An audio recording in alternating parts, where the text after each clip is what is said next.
En exclusiva, habla el asesor del ministro de Educación que fue señalado por presuntamente revelar secretos del ICETEX. Esto es Política Viral, una producción original de Publimetro Colombia. Tengo en la cabeza, lo que pasa es que se me despiporró. A Colombia la está matando la pereza. ¡Estudien, vagos! No es trabajando, no es llegar a tomar tinto y hablar paja y hablar por celular. El nombre de Daniel Torres, uno de los asesores del Ministerio de Educación en asuntos relacionados con el ICETEX, ha estado en boca de la opinión pública durante los últimos días. Catherine Jubinao, representante a la Cámara del partido Alianza Verde, señaló que Torres fue designado por el ministro Daniel Rojas como enlace en la junta directiva del ICETEX. Esto pese a que fue denunciado penalmente por esa misma entidad donde estuvo contratado hasta el año pasado. Además, lo han cuestionado en múltiples espacios porque en el pasado estuvo al frente de una organización llamada ICETEX Te Arruina. Esta se dedicaba a hacer veeduría y recogía quejas de los estudiantes que tenían créditos educativos con ese instituto. Torres conversó con Publimetro, dio su versión sobre su salida del ICETEX e incluso habló de las presuntas irregularidades que encontró cuando estuvo trabajando allí. En representación del ICETEX, el abogado Carlos Andrés Gómez radicó una denuncia en su contra en la fiscalía. Digamos, entiendo, tres delitos: tráfico de influencias, revelación de secreto y utilización indebida de la información. Quería preguntarle cómo fueron estos hechos y por qué usted sale del ICETEX y recibe esta denuncia. Sí, bueno, pues yo en el ICETEX venía haciendo un trabajo pues absolutamente dedicado por los deudores. Sin embargo, digamos, personas que de pronto reconocían mi labor de veeduría, mm, pues se acercaron a mí y me contaron de situaciones irregulares en la contratación, muy graves.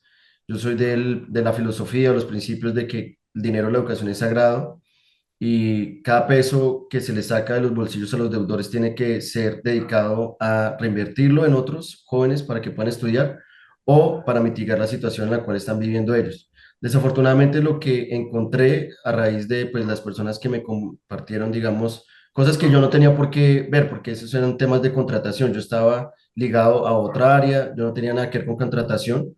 Sin embargo, sí me llegaron, yo les pedí, pues bueno, no voy a hacerme lo de los ojos ciegos ni oídos sordos, porque pues mis principios siempre sobre incluso mi estabilidad laboral, pues me llegaron con las pruebas, me llegaron irrefutables. Yo también vi el despilfarro, lo vi con mis ojos, la que era la secretaria general del ICETEX, digamos, pues ya la han visto salió en medios, ella la despidieron del ICETEX porque la pescaron haciendo pues uso de los recursos de la educación de forma desmedida, en cosas que no pertenecían a la misión del ICETEX. En todo caso, pues en vista de que eso ocurrió, pues yo tomé una decisión basada en mis principios, en mis deberes constitucionales como ciudadano, y hice una denuncia.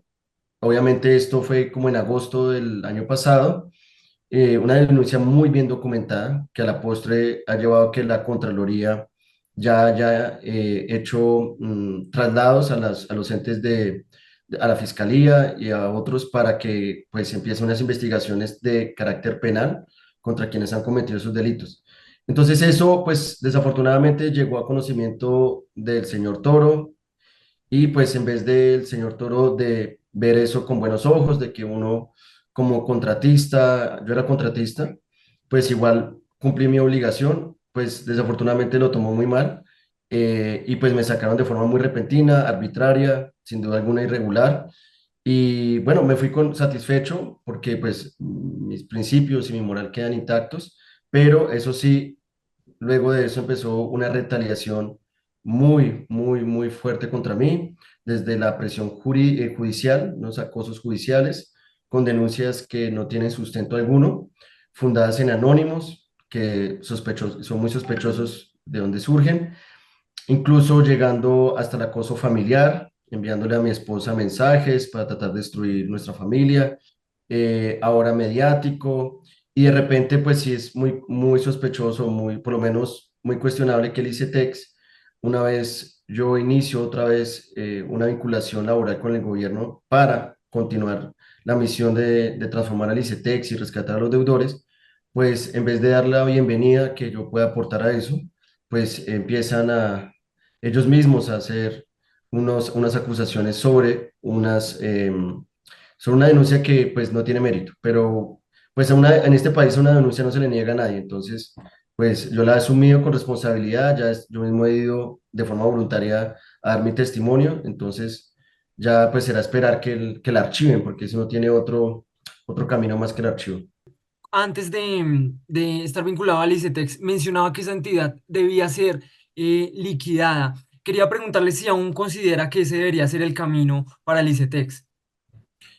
Resulta que el ICETEX es una entidad del Estado que se desnaturalizó en el 2005 a través de la ley 1002 del 2005. Muchas personas hoy en día, cuando están hablando del ICETEX, hablan con ese idilio del inicio del ICETEX, de hace tantas décadas. El ICETEX en su origen sí era una entidad realmente con una irrelevancia importantísima social, pero desafortunadamente en el año, y muchas personas tienen muy buenas experiencias, pero si usted se fija en las personas que están defendiendo al ICETEX hoy en día, pues tienen alopecia, tienen ya canas, o sea, son personas que realmente están reflejando lo que vivieron en una época que el ICETEX brillaba. El ICETEX ya no brilla. El ICETEX ha perdido ese origen, ese espíritu con el cual fue pues creado. Así que después de que se desnaturaliza, lo que se ve es que es una entidad que ha mercantilizado la educación de una forma impresionante. Le ha quitado el oxígeno a que la educación superior pública tenga las mismas posibilidades que la universidad privada para poder ofrecer una educación de calidad y con presencia en territorios. Y que los jóvenes puedan acceder a la educación superior sin tener que empeñar su futuro. Entonces, eso sí hay que liquidar. Hay que liquidar que los jóvenes tengan que obligados ir a empeñar su futuro por un derecho. En eso creo que todos, este gobierno lo ha dicho de frente y yo también coincido y por eso hice parte del equipo programático de educación. Y obviamente también hay que liquidar los malos manejos que existen dentro de la entidad, de los recursos de la educación, hay que liquidar los abusos que hace esa entidad con los usuarios, hay que liquidar las formas en las cuales esa entidad está entorpeciendo el futuro de los jóvenes. Eso sí hay que liquidar. La Contraloría dice que en un comunicado de prensa que salió precisamente esta semana, dice que los recursos para el ICETEX se reducirán en 33% para el año siguiente, lo cual pues pondría en riesgo la continuidad de los créditos educativos, de los subsidios a las tasas de interés de los estudiantes. Quería preguntarle si esa presunta desfinanciación no terminaría más bien perjudicando a los estudiantes que este gobierno pues tiene la intención de salvar, de brindarles más oportunidades.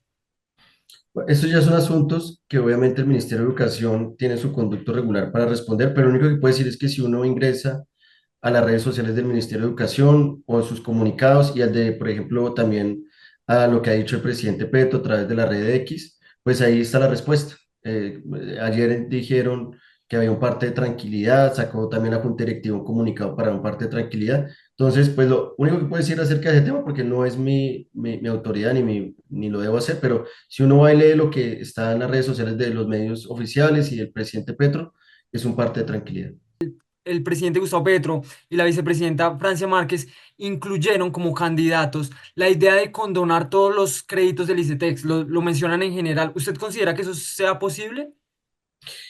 Sí, siempre y cuando haya un plan de trabajo. Es que resulta, cuando yo llegué al ICETEX, aquí una anécdota, condonar una deuda era imposible, era no, no, no, no. Solamente dentro de esa entidad, cuando se habla de condonar una deuda de capital, ¿no?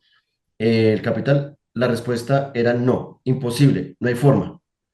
Y yo en muy poco tiempo les demostré que sí era posible. En el Plan Nacional de Desarrollo. Yo puse el artículo 128 del Plan Nacional de Desarrollo que habilita al ICETEX a condonar capital.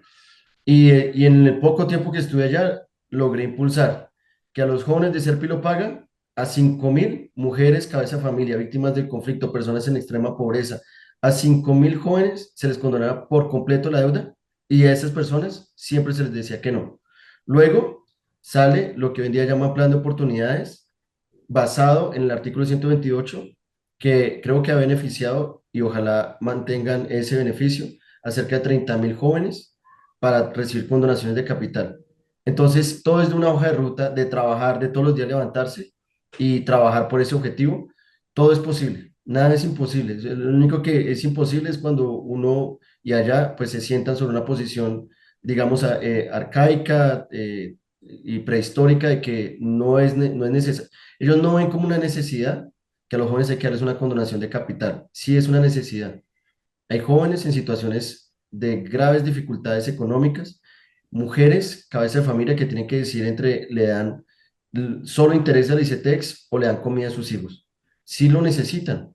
Y el objeto del acceso a la educación superior es la movilidad social. ¿Qué movilidad social va a tener una persona cuando todos sus recursos, sus precarios recursos, se los tienen que entregar al ICETEX en intereses y no pueden acceder a un crédito hipotecario, no pueden acceder a un posgrado, no pueden ayudar a sus familias, les llega una situación difícil y no la pueden resolver porque tienen que pagarle al ICETEX esas cuotas que son cuotas sin consideración alguna de su situación actual? Las cuotas del ICETEX deberían considerar la realidad de los usuarios. Entonces, en ese sentido, pues es necesario, o sea, sí se puede, pero hay que tener un plan de trabajo, hay una ruta, pero en ese momento ya no existe.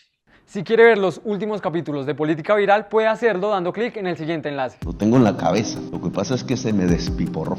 A Colombia la está matando la pereza. ¡Estudie, hermanos! Es trabajando, no es llegar a tomar tinto y hablar paja y hablar por celular.